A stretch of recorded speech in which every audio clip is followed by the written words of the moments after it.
Writing evaluations for NCOs, junior or senior, can be very difficult. You would think that coming up with 3 bullets for 5 blocks would not be that hard, but even after a year of work and training, it can be difficult to quantify the actions of a soldier in concise, accurate, and impressive statements. And this is exactly why the Army has come up with the NCOER Counseling and Support Form. The DA 2166-8-1 is a form that can help shape the goals and expectations you have for your subordinate NCOs. And when it is used along with the DA 4856, it can be used as a handrail for the overall mentorship of the NCO. Boy, that sounds a little daunting, doesn't it? That you will be acting as a mentor for someone who has been in the Army longer than you have. Well, you're gonna have to get over this. Because as much as the NCO may not think it, or as much as you may not believe it, you have some things that you can teach this NCO in order to help them accomplish the mission. So let's review the form. As you can see, the form is structured very similarly to the NCOER. The first 3 parts will almost exactly mirror what you put on the NCOER as you write it. If you look at part 1, all this data can be given to you by the soldier or your S1. You can click on this link in order to get a description of what the codes mean. Part 2 is labeled Authentication. This is where the rated soldier and his rating chain initials to validate that initial and quarterly follow-up counselings occur. As you can see, it contains the entire rating chain information. This way, the NCO will not be confused about who is rating them. Next is the duty description. This is where you develop what the most important tasks and duties that you want your NCO to perform are. Really though, you will have a hard time putting this together completely, and that will be okay.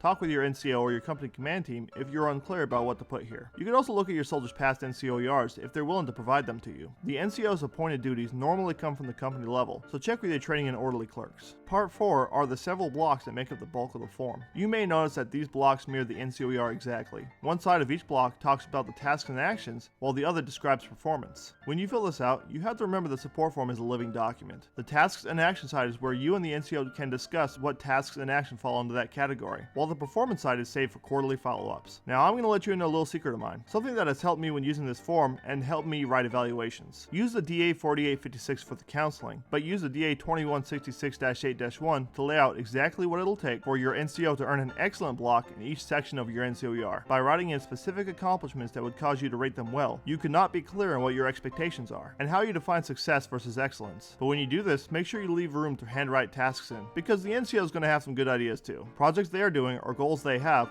that would on their own define excellence. And as you are conducting quarterly counselings, you'll be able to write in the NCO's accomplishments. That's going to come in handy later. Once you complete this form, along with the initial DA 4856, you have just created the first documents of the counseling packet for this NCO. And as you do your mandatory quarterly counselings, you're writing the NCOER as you go. By the time that the NCOER is coming due, not only will you have all the bullet comments you need, but you can easily justify whatever rating you're giving the NCO. Not only that, but you'll find writing the PCS or end of tour award much easier. So that was the NCO support form. Here are the key takeaways from this video. Number 1, the DA 2166-8-1 is a great way to help you define success for your NCOs. Number 2, the form will help you keep track of admin data. Number 3, by doing your follow-ups, you are writing the NCOER and PCS award as you go. Next time, we're going to go over how to counsel, along with some tips and tricks on how to make it easier. If you enjoyed this video, please click on the subscribe button. And until next time, remember, the Army goes rolling along.